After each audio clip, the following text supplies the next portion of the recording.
Madame, Monsieur, merci pour votre fidélité, merci pour votre attachement. Bienvenue dans cette émission qui réunit les acteurs politiques du Lualaba pour débattre sur des questions qui font la une. Vous savez très bien que la semaine qui vient de s'achever était émaillée de beaucoup de faits d'actualité. Alors, aujourd'hui, on va revenir sur certains faits qui ont pratiquement tiqué le cœur de certaines personnalités au travers le pays. Alors, ici sur ce plateau, j'ai le plaisir de recevoir Josué Masengo, il est analyste des questions politiques, et Jérémy Kapenda, il est coordonnateur urbain d'une structure d'appui à l'ensemble pour la République, parti cher à Moïse Katumbi. Avec eux, on va nécessairement échanger autour de deux thématiques. Fayulu qui s'est retiré de la course aux élections de 2023, en même temps Matata Mponyo, lui qui fait face à la justice. Aujourd'hui, Matata est interpellé pour la deuxième fois pendant que la Cour constitutionnelle s'était jugée incompétente de pouvoir juger un ancien Premier ministre. Alors on doit en savoir plus au cours de ces débats. Je commence avec vous, Monsieur Josué Masengo. Bonjour et bienvenue. Bonjour, Monsieur Chounard, et merci encore pour cette grande considération pour que nous puissions aborder les questions d'actualité pour notre pays.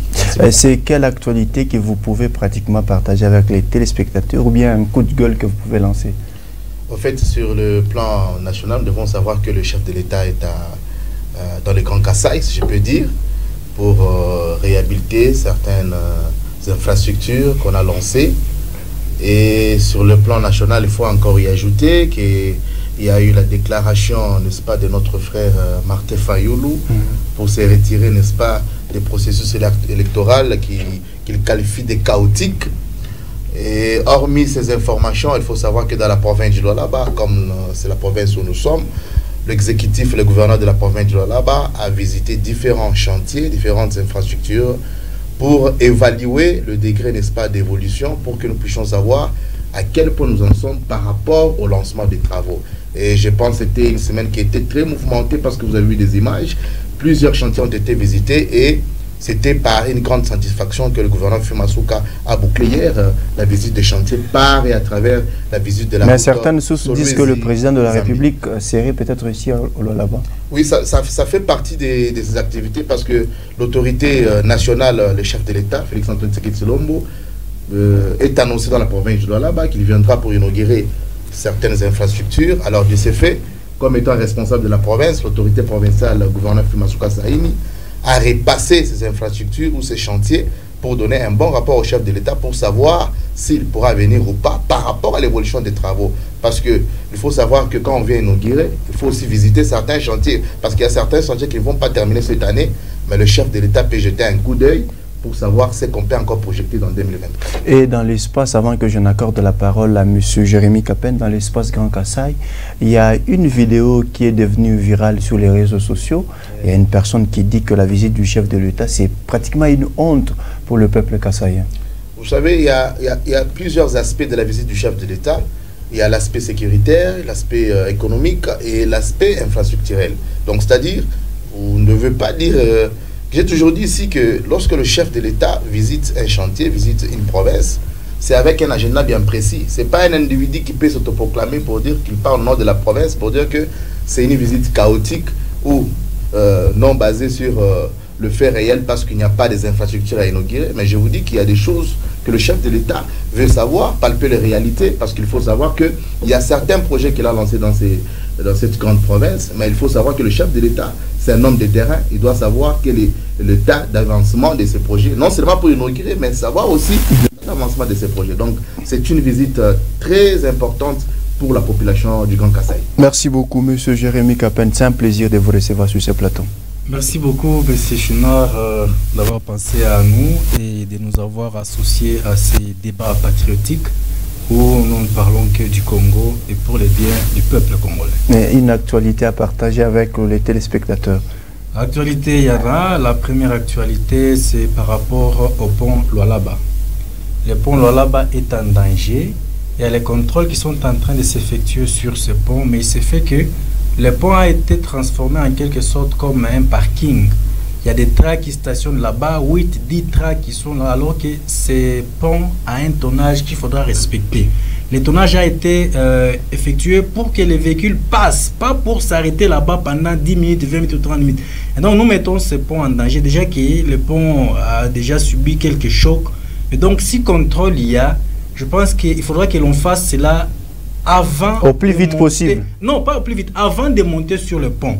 On fait le contrôle bien avant, là où il y a les guérites, là. On effectue des contrôles à partir de là et on laisse le pont en train de respirer. Il ne faut pas que l'on puisse parquer en fait les tracks sur le pont. La charge de ces camions, un jour, nous risquons... Vous voyez, le pont est sur l'eau. Les piliers là sont pratiquement dans l'eau. Alors l'eau, ça bouge. L'eau est en train de passer là en dessous. On ne sait jamais un jour avec le poids de ces camions, ça peut céder.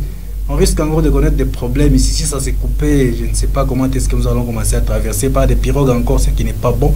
Donc les services qui sont en train d'effectuer des contrôles à ce niveau-là, ils doivent comprendre cela. Ne mettez pas ces ponts en danger. Effectuez des contrôles bien avant que les véhicules ne puissent passer sur le pont. Et ainsi, nous allons sauver ces ponts. Mais deuxième actualité, c'est pratiquement en rapport avec la signalisation lumineuse. Vous savez, depuis un certain moment à Kolwezi, il n'y a plus, les feux de signalisation, ça n'existe plus. Il y a des endroits là où il y a vraiment des embouteillages et se produisent des accidents régulièrement parce qu'il n'y a pas de feux de signalisation. Vous avez l'avenue Kassavou, Boukouin, première avenue, il y en avait, mais depuis un certain moment, ils ont déjà volé panneaux ainsi que batterie, rien n'y est. Il y a aussi Maman Mujinga Coin au Quito, il faudra aussi songer à cela. Il y a un autre endroit, vous voyez, première avenue, non pas première, troisième avenue, coin Ikuku. Ista aussi.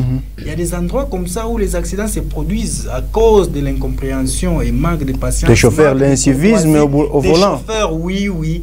Il n'y a pas de courtoisie, il n'y a pas de fair play. Alors il y a beaucoup d'accidents. Et aussi le manque de maîtrise du code de la route qui fait que nous mettons le peuple en danger. Je vous assure que 3e avenue, coin, Ikuku, il se produit un accident presque chaque jour. Là, c'est le travail de la SEMPR. Hein? Oui, mais qu'est-ce qu'ils font? C'est le ministre des Transports. Effectivement, il faut penser à ça. Il ne faut pas seulement rester dans ton bureau, mais il faut faire des tours, voir qu'est-ce que ce peuple est en train de faire. Merci beaucoup. Donc, nous pouvons résoudre ça.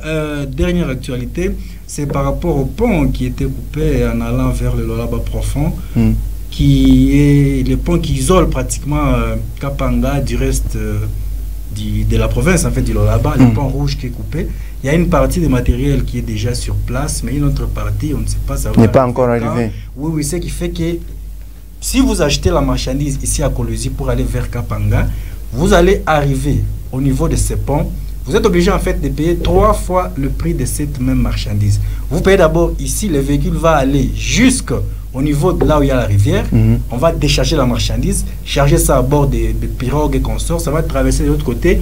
Et puis, il faudra encore charger. Il n'y a pas longtemps qu'on a suivi que le ministre était descendu sur place pour voir comment est-ce qu'il faut arranger. Oui, il a vu, mais rien n'a été trouvé comme solution. La situation reste la même. Et donc, vous payez encore pour la 3e fois le prix pour la même marchandise. Ça prend à bord du camion qui va cette fois-ci aller acheminer les marchandises à Rapanga. Ce qui fait qu'un savon qui peut coûter, ou qui est censé coûter 500 francs, vous pouvez l'acheter à 2000, voire même 1500. Merci beaucoup, M. Jérémy. Donc, il faudra qu'on songe. Moi également, je vous informe parce que dans des émissions précédentes, vous avez décrié l'état de la route de l'avenue 3Z. Oui. Je vous informe déjà que le ministre a lancé les travaux pour y poser la 2e couche. Je suis au courant, mais ce qui s'est fait là-bas, ce ne sont pas les travaux, ce sont en fait les bilaka. On va mettre les bilaka et puis on va mettre la 2e couche. Pourquoi ne pas mettre la 2e couche? L'honorable Gaston était sur place. Merci beaucoup en tout cas. Nous espérons que ça va aboutir. Merci beaucoup, Monsieur Josué. Il y a Martin Fayoulou qui s'est retiré de la course dans les élections. Alors, comment jugez-vous d'abord sa décision? Est-ce qu'une bonne décision ou bien une mauvaise décision? Bon, je pense qu'il faut un peu interroger l'histoire. Monsieur Martin Fayoulou a eu des béquilles en 2018. Et les béquilles, nous le savons très bien. C'est parce que notre compatriote Moïse Katumbi et les autres l'ont soutenu. Et il a fait un non. Parce que si nous interrogeons d'abord qui est Martin Fayoulou, Martin Fayoulou, c'est un président d'un parti politique qui est décidé. Et quand on interroge les idées, c'est quoi? Vous allez comprendre que, hormis Kinshasa, les idées est implantée à Kinshasa. Et après Kinshasa, c'est dans les Kwilu, dans son territoire d'origine qui est Bagata, comme ça. Donc, c'est-à-dire que, hormis les 2 provinces, je ne vois dans aucune province. Mais ici aussi, il y a une fédération. Non, dans la province du Lualaba, c'est du nom seulement, ils n'ont même pas de siège.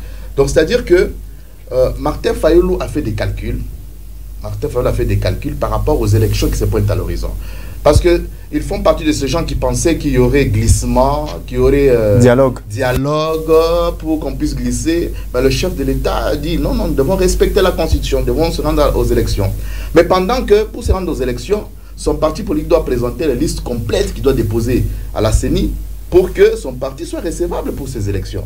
Alors, faisant tous ces calculs, il se rend compte qu'il est dans l'impossibilité d'abord de financer la caution de tous les candidats dans l'ensemble du territoire national, et les gens avec qui ils font l'opposition ne sont pas prêts pour lui donner encore des béquilles comme en 2018 qui sont parce qu'ils sont aussi candidats. Mais c'est ça, parce que Moïse Katumbi s'est prononcé candidat, donc c'est-à-dire qu'il ne peut pas céder les béquilles à Fayulu comme l'autre fois, parce que vous savez qu'on avait cédé le béquille et après quoi il a craché sur ses sacrifices qu'on a fait. Parce que nous, on a connu Fayulu, c'est au travers Moïse Katumbi. On ne connaissait pas Fayulu. Mais aujourd'hui, Fayulu a fait un nom. Mais après ce nom, je pense que par rapport aux élections qui se pointent à l'horizon, Fayulu n'est pas prêt parce que les gens qui devaient les soutenir ne peuvent plus les soutenir. Et regardant qu'il est en défaillance par rapport sur le plan financier, il s'est dit ça ne sert à rien d'aller aux élections. Et c'est pourquoi il a le privilège de dire que non, il demande à son parti de boycotter ces élections. Mais je pense, son ancien secrétaire, Adouan Dombasi, lui a rappelé dans les 48 heures qu'il doit revoir sa décision. Parce qu'on ne peut pas faire la politique de la chaise vide.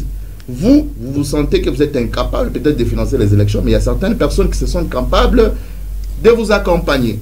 Et non, nous pensons que c'est un non-événement. Et là, nous revenons pour dire que le monsieur... Parce que vous, à l'époque, disons pas à l'époque, il n'y a pas longtemps, vous prédisez qu'il y aurait divorce. Voilà, je disais. Pourquoi je disais ça? Parce que dans l'ensemble de tous les membres de l'opposition se sont déjà déclarés candidats à la présidence. Bon, il faut un bloc. Lorsqu'il y aura élection, on va voter qui?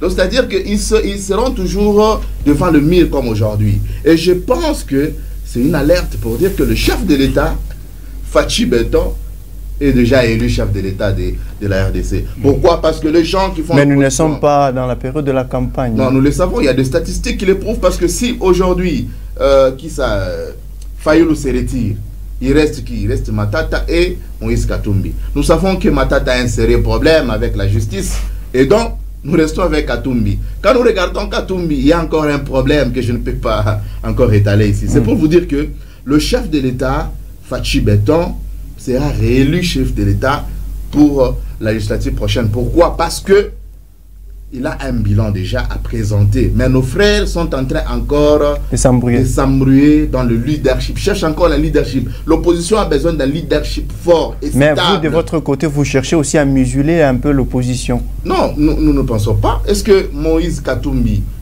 Matata Pogno, Martin Fayulu, Denis Sesanga, ils ont combien de députés à l'Assemblée nationale? Plus de 70. Donc, même pas 100. C'est pour vous dire que même s'il fallait se retirer aujourd'hui avec ces 4 députés, ça n'a rien à faire avec le processus électoral. Merci. Et donc, je pense que c'est un signal fort pour dire que le chef de l'État va écraser vraiment le candidat qui sera en face de lui, parce que l'opposition se divise déjà. Merci beaucoup en tout cas. Monsieur Jérémy Kapent, la décision qu'a prise Martin Fayulu, vous frottez déjà le main que c'est un pari gagné pour l'ensemble, ou bien pour Moïse Katumbi? En fait, j'ai aussi ma façon de pouvoir analyser cette situation du retrait momentané du président Martin Fayulu du processus électoral. En fait, en se retirant, il a donné des conditions. Mais avant d'arriver aux conditions, il faudra interroger l'histoire comme M. Josué l'a dit. M. Martin Fayulu, c'est le fils idéologique d'Étienne Tshisekedi. Il a passé une grande partie de sa vie à côté du Sphinx de Limete. Okay. C'est comme ça que, quand vous regardez Fayulu, vous voyez Étienne Tshisekedi. Le comportement, le radicalisme qui anime Fayulu, c'est pratiquement Étienne Tshisekedi. Regardez la similitude. En 2006, Étienne Tshisekedi qui demande à ses militants de ne pas s'enrôler et de ne pas participer au processus électoral. Mais c'est différent avec Fayoulou. Fayoulou avait demandé à la population de s'enrôler. Lui-même s'est fait enrôler. Donc déjà là, il y a une différence. Deuxièmement, en 2011, le président Étienne Tshisekedi s'est proclamé président élu. Il a même prêté serment dans sa maison. Vous avez vu comment ça s'est passé. Et aussi, regardez en 2018, après l'élection, qu'est-ce qui s'est passé avec Fayoulou? Il s'est proclamé président de la République. Il a changé même ses cartes de visite. Quand vous voyez, il est écrit là-bas président de la... élu. Oui, président élu, Martin Fayoulou. Il réclame cela depuis 2018 jusqu'à aujourd'hui. Donc vous voyez un peu la similitude et comprenez que il est dans l'esprit d'Étienne Tshisekedi. C'est comme ça qu'il est en train d'agir comme ça. Se retirer du processus électoral, c'est un retrait momentané. Il n'a pas dit qu'il ne va pas participer. Il a posé des conditionnalités. Donc, si la CENI rencontrait les conditionnalités de M. Martin Fayoulou, c'est-à-dire il va participer. Il n'a pas dit non, je me retire, c'est fini. Non. Il a dit le fichier électoral est corrompu. Il ne veut pas participer à une parodie d'élection. Le fichier électoral, il a parlé aussi de l'audit du fichier électoral. Qu'est-ce qui s'est passé? Vous savez vous-même comment est-ce que le processus d'enrôlement a commencé. C'est déroulé. Ce n'est pas pour la première fois que les Congolais s'enrôlent, c'est pour la 4e fois pratiquement. Et les 3 cycles d'enrôlement auxquels le peuple congolais a participé n'a rien à voir avec ce que M. Kadima a organisé ici. Donc les désordres ont commencé déjà par là. Le monnayage des cartes d'électeurs, on a retrouvé des machines à enrôler dans les maisons, dans des jeeps de personnes, et les individus possédaient cela, les cartes vierges, les individus avaient cela. Donc il y avait déjà un problème. Ça s'est passé. Deuxième préoccupation, c'est par rapport à l'audit du fichier électoral. La CENI a sollicité l'expertise de l'OIF pour pouvoir venir auditer les fichiers électoraux afin d'extirper les morts, les mineurs, ainsi que les doublons en fait.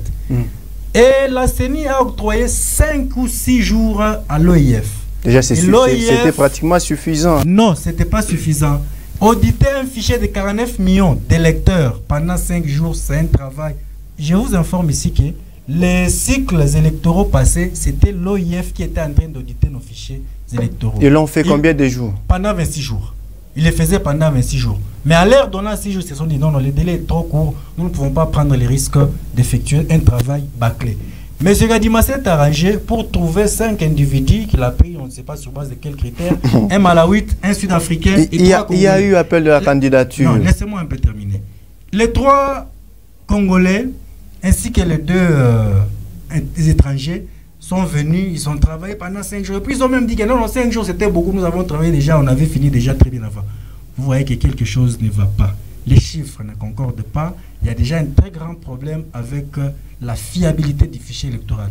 Nous voulons des élections, mais le peuple congolais veut de bonnes élections, transparentes, crédibles, consensuelles. C'est ainsi que Fayoulou a posé cette conditionnalité tout en disant qu'il faudra que nous puissions améliorer cela.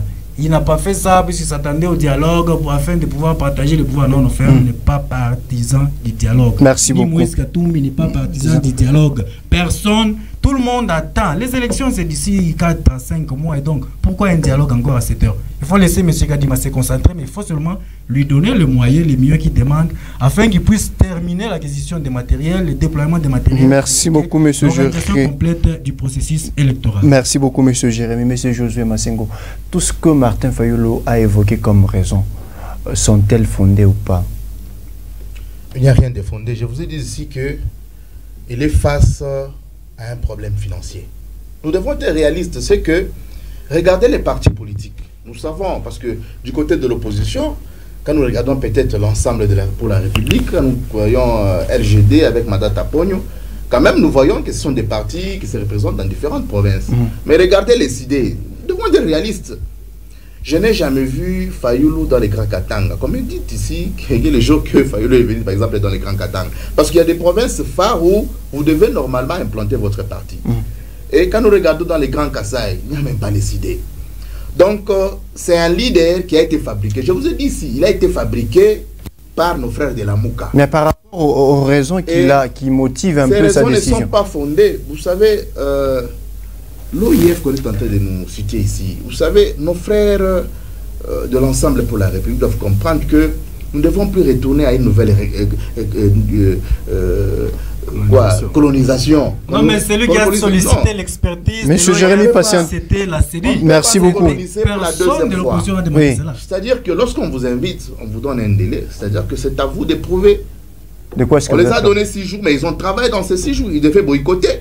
Ils devaient dire que, par exemple, non, on ne fait pas ce travail parce que, en dehors du temps qu'ils nous avaient donné, nous sommes incapables de le faire, mais ils ont fait ce travail. Vous savez, ici, il n'est pas question du travail de l'OIF, il n'est pas question de savoir le fichier électoral comment. Le problème, il faut savoir qui est majoritaire pour les élections, plutôt qui est favori pour les élections de 2023. C'est la question que nous devons se poser. Et quand on se pose cette question, nos frères de l'opposition ont compris que le chef de l'État a travaillé totalement sur l'étendue de la RDC. C'est vrai qu'il y a certains domaines à problème, qu'il y a encore des processus, mais sur l'ensemble du territoire national, moi je vous dis, à chaque fois, chaque semaine, je ne cesse pas de publier une réalisation du chef de l'État dans d'autres provinces. Donc c'est-à-dire que le chef de l'État est déjà favori pour les élections de 2023. Nos frères cherchent toujours une raison pour laquelle ils vont tomber avec. Je ne vois personne de l'opposition. Depuis que Martin Fayulu s'est pratiquement retiré, disons, il a annoncé son retrait, vous frottez déjà le main. On ne se frotte pas le main parce qu'il n'est pas à la taille de notre candidat de l'Union sacrée. Il n'est pas à la taille du chef de l'État, Félix-Antoine Tshisekedi Tshilombo. Nous devons être réalistes.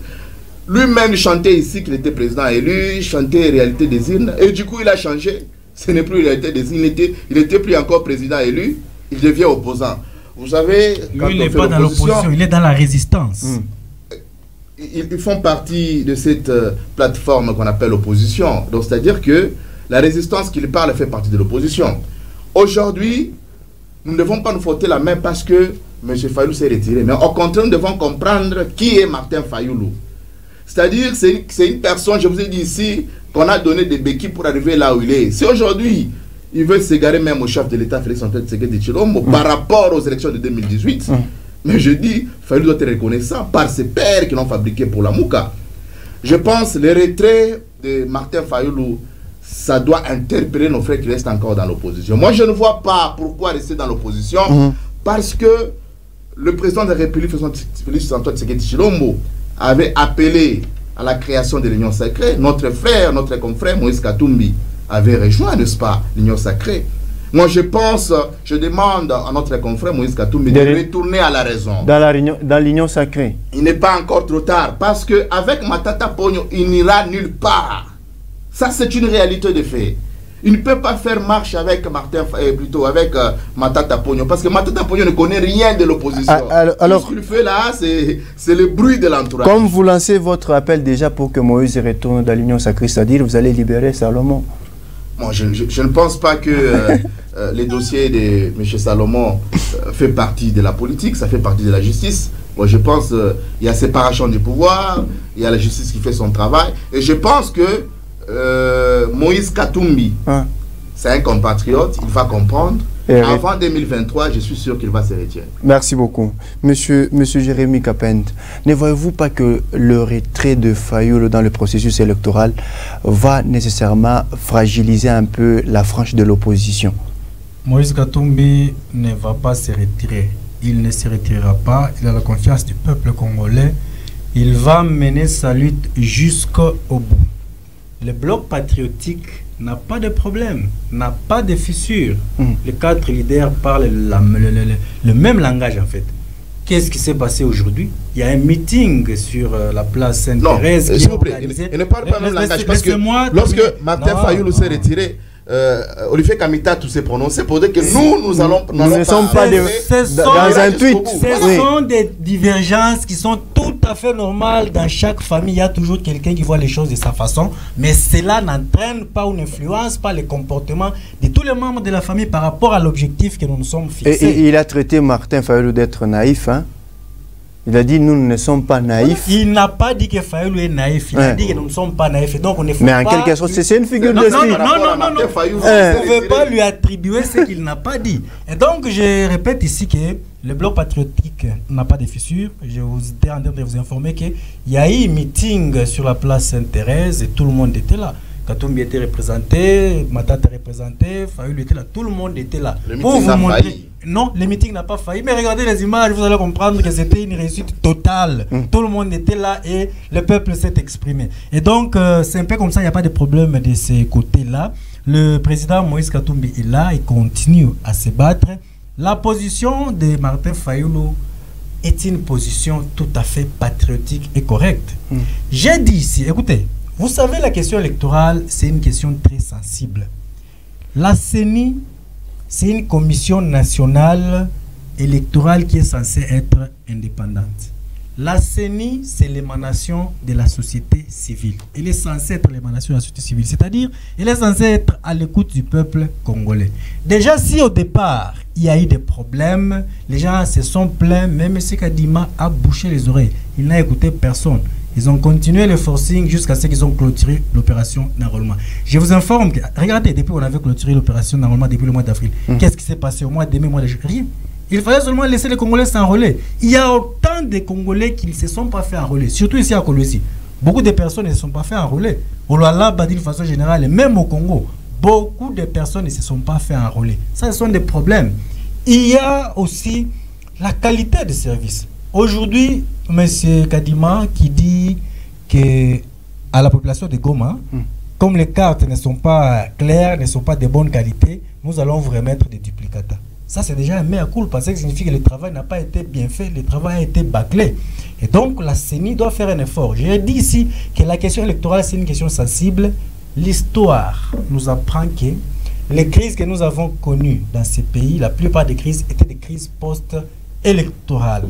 Parce que ce qui s'est passé à l'élection, l'un des camps n'a pas accepté ce qui s'est passé parce que les élections étaient en train de se préparer comme si c'était une sorcellerie où certains ne peuvent pas voir, alors qu'il doit y avoir des observateurs, des superviseurs des opérations électorales parce que c'est une affaire qui concerne tout le monde. L'audit du fichier électoral qui s'est passé ici chez nous, qui a sélectionné ces gens, sur base de quels critères, qui a supervisé l'opération?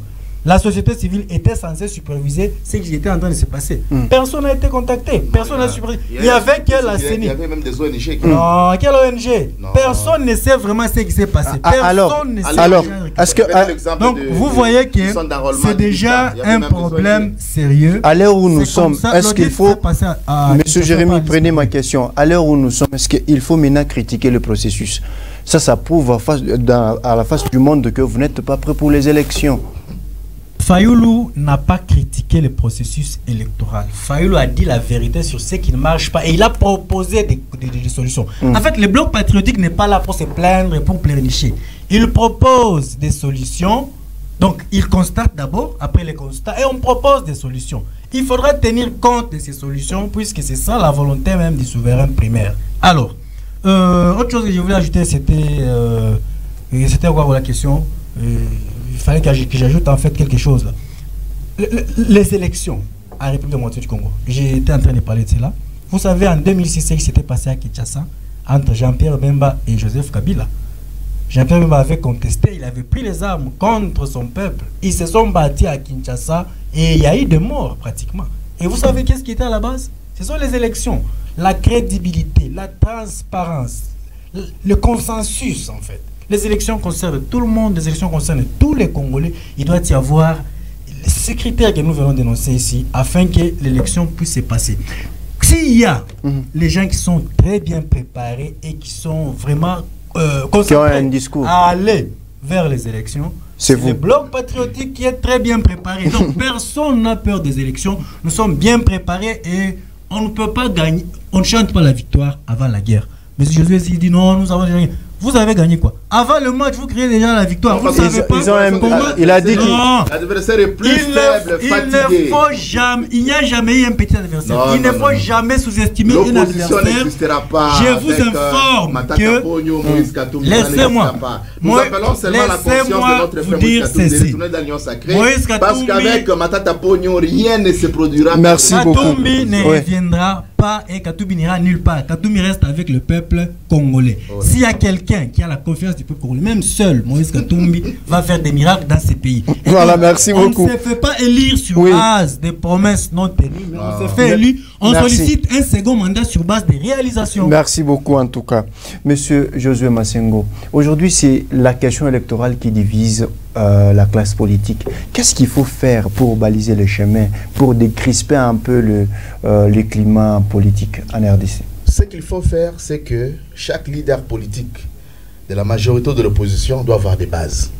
C'est la grande question qui est au centre de tous ces désidératas par rapport au processus électoral. Nos frères de l'opposition doivent se sentir accompagnés par la population. Et ils ont compris que la population est derrière la vision du chef de l'État. Quand je parle de la vision du chef de l'État, c'est que dans chaque province, il y a des représentants du chef de l'État. Comme ici dans chaque là-bas. province, oui, comme ici dans la province de là-bas, il y a des réalisations qui se font. Les réalisations qui se font, c'est vrai que les autorités provinciales le font, mais au nom du chef de l'État, parce que le chef de l'État donne mission, donne injonction aux différents représentants. Alors, je pense que nos frères de l'opposition doivent comprendre que c'est déjà trop tard. Aujourd'hui, il y a déjà la répartition de sièges, plutôt la loi sur la répartition de sièges a été déjà validée. Ici, ce 25, nous devons déposer nos candidatures pour la députation nationale. C'est déjà pas dépassé. Et si aujourd'hui, il nous pose encore des questions sur la sensibilité de ce processus, mais c'est déjà trop tard. Il n'est pas trop tard. Moi, je pense qu'il est temps de parler avec la population maintenant par rapport au processus qui arrive. Qu'est-ce que vous voulez amener comme changement? Parce qu'ils n'ont plus de langage. Dès qu'ils descendent dans leur base, ils n'ont que le nom de Fachi dans leur bouche. Oh, il n'a pas tenu de promesse. Quelle promesse? Il a parlé, je parle de la province de Lualaba. Il a donné les directives claires au gouverneur de la province de Lualaba, Masuka Saïni, pour changer l'image de cette province. Mon frère ici sur place, il voit comment la province est en train de changer. Comment les infrastructures sont en train de pousser comme il a évoqué aussi une difficulté à l'intérieur de la province. Hein. Vous savez, le Lualaba, ce n'est pas seulement Kourouzi. Le Lualaba, c'est 5 territoires. Il y a toujours des priorités. Donc, tout ne doit pas se faire dans les grands Katanga, quand on file dans les grands Katanga. C'était à Lubumbashi. Après Lubumbashi, il y a l'intérieur. Et aujourd'hui, il n'y a pas d'unité de mesure. Personne ne peut travailler dans on vous redonne encore la matière. Monsieur Jérémy, on vous redonne la matière que vous puissiez encore. Voilà, patienter. Vous qui devez vous comparer à ce que vous avez fait qui a l'intérieur de la province. Lui-même, il a répondu à cette question parce qu'il a déjà des matériaux qui arrivent. Pourquoi? On ne veut plus répéter la même chose de créer un pont métallique.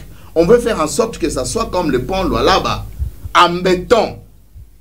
Donc, c'est-à-dire, la question de réhabilitation des ponts, ça ne dépend pas d'un individu, ça dépend du programme. Peut-être il faut rappeler aussi que c'est un pont qui date de très longtemps. De très longtemps. Donc, aujourd'hui, si le matériel arrive, c'est-à-dire qu'il y a cette volonté. Alors, il faut d'abord louer cette volonté qu'il y a. Et hormis cette volonté, je lui rappelle ici qu'il y a un autre pont du côté, un village ici, tout près de Mouchacha. Oui, il y a 2 ponts en fait, qui sont de ce côté-là.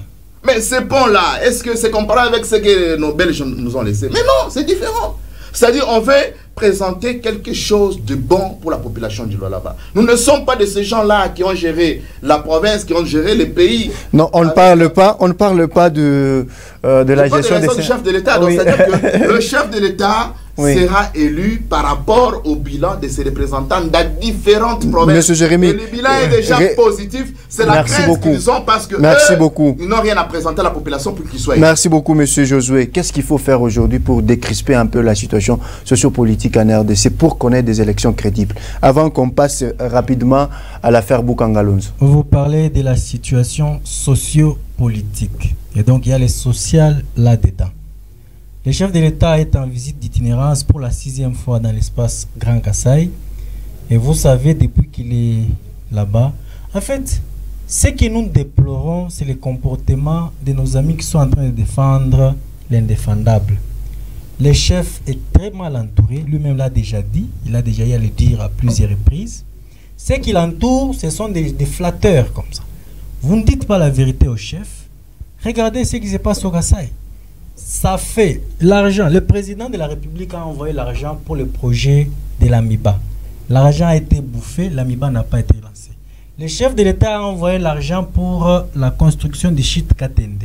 L'argent a été bouffé et la chute n'a pas été... Nous avons vu même à l'aéroport une affiche. Hein. Voilà, vous avez vu, le chef a envoyé de l'argent dans l'espace Grand Kassai afin que l'on puisse renforcer un peu la situation de l'eau, améliorer les routes. La route Kalambambouji, que le chef de l'État avait lancé les travaux, cette route, rien n'a été fait. Donc, au moment où nous parlons, dans l'espace Grand Kassai où le président de la République est en train de séjourner, c'est-à-dire, il n'y a rien qui a été fait. Tout l'argent a été détourné dans les projets Tchilégelou, ainsi que les autres projets que j'ai cités ici. L'argent a été... qui sont en cours d'exécution. En cours d'exécution. Non, il y a même des images. Non, méfiez-vous des images. Nos amis prennent des images des routes au Cameroun. Ils nous lancent, ils disent que non, cette route a été faite par le président. Il ne faut pas mentir au président de la République. Il faut lui dire la vérité, puisque son avantage, c'est qu'il descend sur terrain. Mais quand il descend sur place, ce qu'il trouve n'est pas la réalité que ces gens étaient en train de dire. Certains de ses conseillers sont en train de fuir. Quelqu'un a fouillé. Mais quand même, il a lancé les travaux anti-érosifs. Le lancement des travaux n'est pas un problème. Poser la pierre pour commencer et les suivis après n'est pas un problème. Les suivis, le président est seul. Il a des représentants dans chaque province. Il a des conseillers qui doivent faire cela. Il ne peut pas le faire seul partout, 26 provinces. Il va faire les suivis comment? Chaque représentant du chef de l'État, là où il est, il doit faire le suivi et se rassurer que le travail doit être fait parce que l'argent a déjà été déboursé. Mais l'argent libéré, l'argent bouffé, rien n'est fait. Le gouverneur du Kassai est là. Qu'est-ce que vous allez dire au président de la République? Et donc ce sont les gens comme ça qui sont en train de rendre un très mauvais service au président de la République. L'argent du peuple congolais est en train d'être bouffé. Personne n'est inquiété. Alors, et ça ne va cette pas. fois-ci, il nous faut un dialogue ou bien qu'on aille aux élections comme ça? Sur le plan social, rapidement, parce qu'il faut qu'on prenne le deuxième. Le peuple n'a pas besoin de dialogue. Les dialogues, pourquoi faire? Il faut améliorer ce qui doit être amélioré et aller aux élections. Il n'est jamais tard pour mieux faire. Le travail que M. Fayulu a demandé peut être fait. Les élections, c'est le 20 décembre 2023. Et donc, on peut accorder un mois à un fichier, à un cabinet d'audit qui est sérieux, qui peut faire ce travail, qui peut auditer pendant 30 jours. Ça ne nous coûte rien. Ça coûte quoi de pouvoir remettre? Le Congolais est en train de réclamer que M. Kadima puisse organiser une bonne élection. Alors, dans ce cadre-là, il faut écouter ce que le peuple dit. Merci beaucoup, M. Jérémy. C'est l'avenir de tout un pays qui est en jeu. C'est l'avenir de tout un peuple qui est en jeu. Nous avons besoin de bonnes élections. Sur le plan social, vous savez que nous avons beaucoup de problèmes. Merci. Ce sont des thématiques qu'on a abordées dans nos précédentes émissions. Je suis en train de chuter. Il faudra que le chef pense à améliorer le social. Le Congolais a besoin de manger. Nous devons beaucoup plus nous focaliser sur la lutte contre la faim. Eh bien, nous devons protéger notre souveraineté alimentaire. Madame, Monsieur, nous passons à la deuxième thématique. Pour la énième fois ou bien pour la deuxième fois, Matata Mponyo est convoqué à la justice. Qu'est-ce qui se passe? Lui-même qui crie à l'acharnement politique. Est-ce c'est l'acharnement politique ou bien une affaire judiciaire? Monsieur Josué Masengo, comment analysez-vous un peu la question de Matata Mponyo, lui qui crie haut que c'est parce qu'il est candidat président de la République qu'on veut s'acharner sur lui? Non, je pense que Matata Mponyo doit changer son langage. Pourquoi? Parce que maintes fois, je parlais sur ce plateau que Matata Mponyo a un problème avec la population congolaise. Parce que même sur le plan électoral, il ne peut pas faire face au chef de l'État. Nous devons être clairs. Il y a certaines choses que nous devons se dire ouvertement en tant que patriotes. Est-ce que aujourd'hui, l'excellence Félix-Antoine Tshisekedi Tshilombo peut faire face à Matata Mponyo? Sur quel point? Donc, c'est-à-dire que c'est un faux débat. Ici, je pense Matata Mponyo doit faire face à la justice. C'est depuis 15 juillet 2014 qu'on avait lancé le parc agro-industriel Bukangalonzo. Vous savez, hormis les 80 millions qu'on chante, il y a des millions qui ont été détournés. Il y a les fonds qui ont été décaissés pour un travail quelconque, mais rien n'a été exécuté. Et vous pensez que parce que vous avez créé votre parti politique, parce que vous êtes déclaré candidat de la présidence de la République, qu'on vous laisse comme ça et que la justice ne fasse pas son travail? Mais non. Parce qu'on rappelle ici, les projets Bukangalonzo devaient être installés dans chaque province. Hormis le fonds qui a été alloué pour d'abord le parc industriel Bukangalonzo, il a fallu que dans chaque province qu'il y ait ces projets. Parce que ces projets devaient répondre à un problème économique. On avait créé ce qu'on appelle le ZS, la zone économique spéciale. Donc, c'est dire qu'on veut résoudre totalement la question économique de notre pays. Si aujourd'hui nous souffrons même le problème de farine, si aujourd'hui pour manger le poisson, il faut que nous allons en Zambie, si aujourd'hui pour manger de la viande, il faut que nous allons à l'extérieur, c'est parce que Matata Ponyo étant répondant pendant ce temps-là de ces gouvernements, on a décaissé l'argent et on ne sait pas justifier l'utilisation de ces fonds. Je pense, notre frère, notre compatriote Matata Ponyo doit mettre de l'eau dans son vin et répondre de ses actes devant la justice. Mais il a été convoqué pour la première fois. L'arrêt de la Cour constitutionnelle stipule que nous ne sommes plus, disons, l'arrêt qui dit que je ne suis pas compétente pour juger l'ancien Premier ministre. Nous ne sommes plus à l'époque des hommes forts. Nous sommes à l'époque des institutions fortes. Les histoires de dire que vous êtes homme fort, vous êtes puissant, ça n'existe plus. Si la justice est déclarée incompétente pendant ces temps-là, mais aujourd'hui, je pense... Mais il n'y a pas une année, hein? Oui. Rien n'a changé.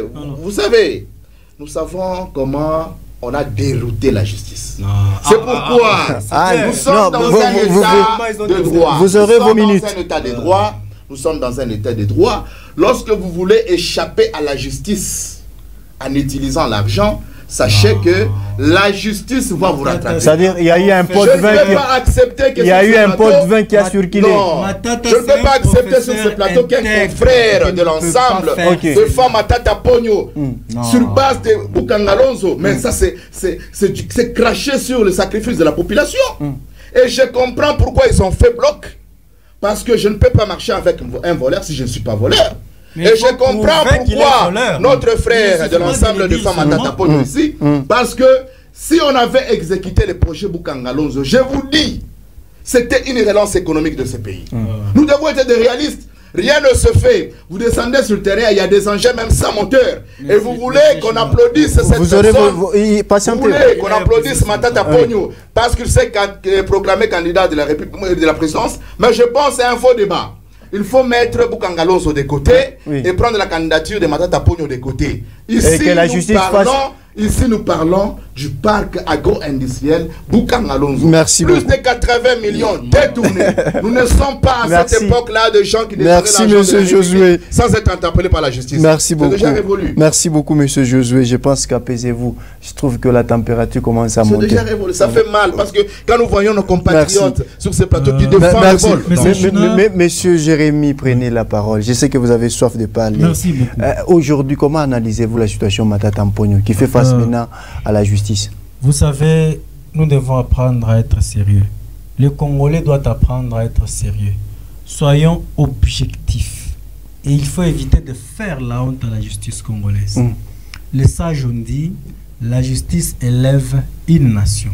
Mais si vous ne pratiquez pas la justice, si ceux qui sont censés pratiquer la justice font le contraire, cela fait la honte pour toute une nation. Cela fait la honte pour les Congolais. L'arrêt de la Cour constitutionnelle, le dossier est arrivé à la Cour constitutionnelle et la Cour s'est prononcée incompétente parce que le dossier était vide. Le dossier est arrivé à la Cour de cassation. La Cour de cassation s'est déclarée également incompétente. Le procureur Mukoko a même demandé ses excuses. Professeur, je m'excuse beaucoup de vous avoir invité. En tout cas, le dossier est vide. Qui était Matata? Matata était le chef du gouvernement. Matata n'était pas l'entreprise qui était censée exploiter ce projet. Matata, c'est comme le premier ministre que nous avons actuellement, Mukubwa Sama Lukonde. L'argent que ces gens sont en train de détourner, en commençant par le projet 100 jours, le projet Tchile-Gelou. Parlons de Bukangalonzo. Laissez-moi finir. Tout l'argent qui est en train de partir ici, après le mandat, on va interpeller Sama Lukonde que non, sous votre régime, les gens ont détourné beaucoup d'argent. Qu'est-ce que lui va dire? Le parc Bukangalonzo était géré par la primature. Même le ministre de l'Agriculture était épargné. Quand vous étiez en train de parler, je vous ai laissé tranquillement. Parce que je parlais de la vérité, c'est pourquoi on m'avait laissé parler. Monsieur Josué, je les protège quand même. On ne peut pas quitter la maison pour venir ici commenter à mentir la population. Nous devons respecter ce peuple qui est en train de nous suivre. Mais qui coordonnait? le projet, il y avait une entreprise sud-africaine. C'est elle-même. Mais l'entrepreneur même avait accepté avoir perçu tout l'argent. C'est comme dans le projet, le procès 100 jours. Monsieur le Libanais là. Pourquoi vous esquivez? Parlons de Boukangalonzo. Les Libanais ont accepté avoir perçu l'argent. Même chose avec le projet Boukangalonzo. L'entreprise qui était censée exploiter le projet Boukangalonzo a accepté avoir encaissé l'argent pour exploiter là. Et que vient faire Matata? Il doit justifier. Il est Matata doit justifier ça comment? C'est ce que je vous ai posé comme question ici. Qui est le répondant devant l'Assemblée, devant le peuple? Arrêtez de m'embrouiller. Monsieur Josué, Monsieur Josué, non, vous n'avez pas à m'orienter. Arrêtez, laissez-moi terminer. Monsieur Josué, vous le vol d'argent, le détournement des millions de dollars qui sont en train de se faire sous les gouvernements Sama Lukonde, ce n'est pas Sama Lukonde qui sera interpellé pour aller justifier l'argent que tel ou tel autre conseiller a détourné. Les infractions sont individuelles. Celui qui a volé l'argent, c'est celui-là qui va s'expliquer. Est-ce que Matata avait pris l'argent? Matata avait pris combien d'argent dans la banque centrale? Donc il faut arrêter de faire le Monsieur Jérémy, vous êtes dans vos minutes. Maîtrisez-vous, vous êtes dans vos minutes. Allez-y. Mais qui est le répondant? Est-ce que c'est l'entreprise? Quels sont les accords qu'il y a eu entre ces deux, entre le gouvernement et l'entreprise exécutante? Ce qui s'était passé est que il y avait une entreprise qui était censée travailler ou exécuter ce travail. Matata est chef du gouvernement et il est interpellé en cette qualité-là. Matata n'est pas interpellé parce que c'est lui qui était le gestionnaire de ces projets. Non. Matata est interpellé parce qu'il était chef du gouvernement. On vous dit ici qu'il y a des engins qui n'ont pas de moteur. Est-ce que c'est Matata qui est parti enlever le moteur dans les engins? Mais non, ça c'est un faux débat. Donc vous êtes en train de chercher le pouls dans une tête chauve. Mais qui devait répondre devant l'Assemblée? C'est l'entreprise. C'est l'entreprise qui avait pris l'argent qui doit s'expliquer. À l'Assemblée. Oui. Où est l'entrepreneur? Écoutez, la loi congolaise dit ceci. Le président de la République ainsi que le Premier ministre, quand ils ne sont pas en fonction, personne ne peut les interpeller. C'est ce qu'elle nous dit la loi. Et jusqu'à présent, cette loi,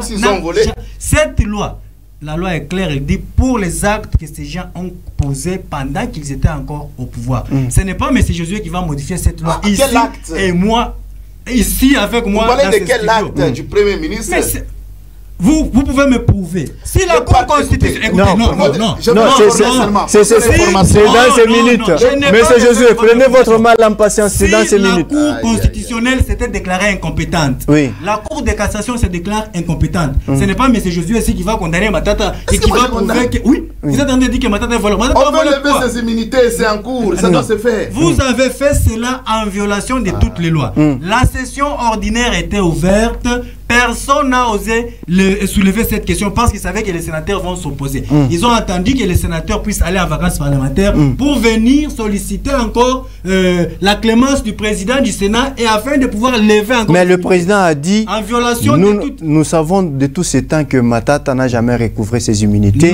C'est-à-dire c'est à supposer que Matata est encore à la disposition de la justice. On ne peut pas supposer ici. Le sénateur Matata, quand la Cour s'est déclarée incompétente, Cour de cassation, la Cour de constitutionnelle sont déclarées incompétentes, automatiquement le sénateur a retrouvé ses immunités. S'il n'avait pas des immunités, pourquoi est-ce que le procureur général a encore sollicité au président du Sénat de pouvoir lever s'il ne les avait pas? C'est-à-dire qu'il avait ses immunités, ils ont voulu profiter pendant ces vides, au moment où les sénateurs sont en vacances parlementaires, pour pouvoir lever encore. On ne peut pas lever quelque chose qui n'existe pas. S'il n'avait pas des immunités, on ne peut pas encore solliciter de pouvoir lever à nouveau. Vous comprenez qu'il y a quelque chose qui ne va pas. Ils sont en train de manipuler et le président du Sénat et la justice pour pouvoir condamner Matata. Monsieur Josué, Matata n'a pris même un franc. Il n'a pas pris même un franc. Merci beaucoup, monsieur. Les détourneurs d'argent, les voleurs, vous le voyez. Personne n'est inquiété. Tout le monde est en liberté. Merci beaucoup, monsieur Jérémy. Monsieur Josué Matata n'a rien fait. Merci. Prenez la parole. Vous auriez voulu réagir. Rapidement, réagissez par rapport à... Je suis en tout cas très déçu de l'intervention de mon confrère sur ce plateau. Parce que, vous savez, le parc Boukangalonzo, ce projet a été lancé. Qu'il me dit ici quels sont les résultats qu'on a eu de ces projets. Qu'il me dit, le Premier ministre est responsable devant le Parlement. Et c'est-à-dire que l'action Quand il est en fonction. Mais monsieur Jérémy. Oui, mais c'est ça, j'ai compris. C'est-à-dire que le projet en question, qu'est-ce qui rattrape Matata Pogno? Le projet en question a été géré par la primature. C'est-à-dire, laissez-moi vous dire. La primature. C'est-à-dire Matata Pogno. C'est-à-dire il était. Même le ministre de l'Agriculture en son temps. Même le ministre de l'Agriculture en son temps était épargné. Pas seulement épargné, était esquivé parce qu'il y avait déjà cette intention-là de détourner cet argent-là. Est-ce que vous savez que même les vous acceptez aujourd'hui que les 80 millions de dollars qui ont été décaissés par la caisse de l'État, ça puisse disparaître comme ça parce que ils ont créé l'opposition qu'on accepte parce qu'ils sont candidats. Mais le président de la République, il avait dit qu'il ne va pas fouiner dans le passé. C'est pas le président de la République qui a fouiné, c'est la justice. Il y a séparation de pouvoir. Donc, c'est-à-dire, ici, non, patientez, vous aurez vos minutes. Je comprends maintenant pourquoi ils ont fait ces caquistes de l'opposition. Je félicite encore Martin Fayulu s'est retiré de ces gens ici. Parce que je pense que ce sont les aveugles. Non, je dis, ce sont les aveugles qui sont en train de se diriger. Parce que voir Matata Pogno et ce qu'il a détourné comme fonds est aujourd'hui défendu par un compatriote de l'ensemble. Je comprends déjà où va les choses. Je répète, nous sommes au mois de juin. Avant novembre, Matata doit répondre de ses actes parce que ce projet était un ouf de soulagement pour la population congolaise. Nous n'allons pas accepter aujourd'hui que la population meure de farine parce qu'il y a l'argent qui a été décaissé dans la caisse de l'État pour une cause, non? Mais ne voyez-vous pas que la justice est en train de se contredire? Le premier arrêt dit, moi, en tant que cour constitutionnelle, je suis incompétente. Non, il avait dit que c'était par faute de preuves. Ils n'ont pas su le prouver. Mais aujourd'hui, il y a des preuves. Parce que l'UGF... créé des fausses preuves. Ce sont des fausses preuves. L'UGF a fait son travail. L'UGF a fait son travail. Il y a le résultat. Si vous vous sentez que vous êtes innocent. Vous croyez dans cet IGF? Non, je ne suis pas de l'IGF. Non, mais le numéro 1 de l'IGF s'est prononcé, M. Gilles Alinguette s'est prononcé. Il a donné les résultats. Vous l'avez. Donc, c'est-à-dire que laisser Matata Pogno, c'est défendre devant la justice. Mettez la question électorale à côté parce qu'il ne pèse pas Matata Pogno. Mais lui-même le dit. On ne calcule même pas Matata Pogno dans ces élections. Il représente quoi? Il a combien de députés? Il a quelle base? Alors pourquoi avez-vous peur de Matata? Vous ne devez pas prendre le cas de Matata Pogno ramener dans ce gouvernement actuel. Parce que le gouvernement actuel, c'est un gouvernement des responsables. Il y a de fait, lorsqu'on décaisse l'argent, l'argent est contrôlé jusqu'à l'exécution. C'est pas comme le temps très ancien. Donc aujourd'hui, vous ne devez pas vous baser sur de faux débats pour convaincre la population. Créer des bases, convaincre la population, allez convaincre la population pour qu'on puisse vous élire en 2023. Et je pense, si vous ne tirez pas attention, vous risquez de rater même le 70%, plutôt les 70 députés que vous avez. Merci beaucoup. Monsieur Jérémy, est-ce que c'est une affaire politique ou bien judiciaire? Vous savez, M. Chinard, dans un état de droit, la justice doit être la même pour tout le monde. Il est en train d'accuser gratuitement Matata d'avoir volé l'argent.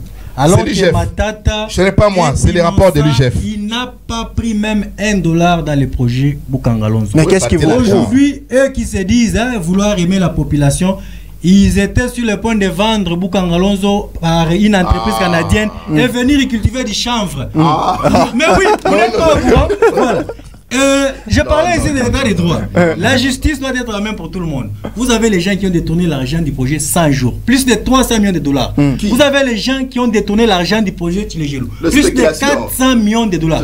L'argent a été décaissé et aucun projet n'a été réalisé. Mais portez plainte, vous avez des preuves. Qui a été inquiété? Puisque vous dites, mais il y a des services spécialisés pour inquiéter, puis dire qu'il y a... Ne faites pas confiance dans ces services-là parce que le chef d'État lui-même a dit la justice est caporalisée, tout le monde est caporalisé, et donc on ne peut pas avoir confiance à cela puisque le chef lui-même nous a dit que c'est caporalisé. Et vous comprenez que ce sont les gens qui sont manipulés pour nuire à ceux qui ont montré leur intention de pouvoir se représenter. Ils pensent bien pouvoir faire plaisir au chef de l'État, mais ils sont en train de rendre un très mauvais service au chef de l'État. Parce que le peuple qui voit cela, le peuple qui voit comment est-ce qu'ils sont en train de martyriser, de victimiser, de faire souffrir les autres, le peuple n'est pas du tout content et le peuple est très mécontent de ce qui est en train de se passer. Il faut savoir que la justice doit être indépendante et cette justice doit être au service Merci du peuple. beaucoup en tout cas. La loi et le droit doivent être au service du peuple. Nous sommes pratiquement arrivés à la fin de cette émission.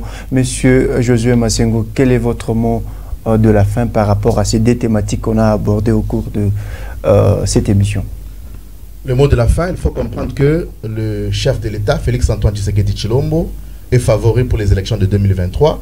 Il n'y a aucun candidat jusque-là qui peut faire face au chef de l'État. C'est pourquoi vous verrez qu'il y aura des discours pour discréditer plutôt la CENI, pour parler à mal contre la CENI, pour qu'il trouve des béquilles, pour qu'il y ait dialogue. Il n'y aurait pas de dialogue, il y aura élection en décembre 2023. Et je pense, nous jeunes devons prendre des consciences de ne plus tomber dans le piège de l'opposition parce que l'opposition n'existe plus. C'est une coquille vide. Et je pense le chef de l'État, Félix-Antoine Tshisekedi Tshilombo, doit s'asseoir à l'aise parce que les élections, c'est déjà triomphé. Merci beaucoup, monsieur Jérémy.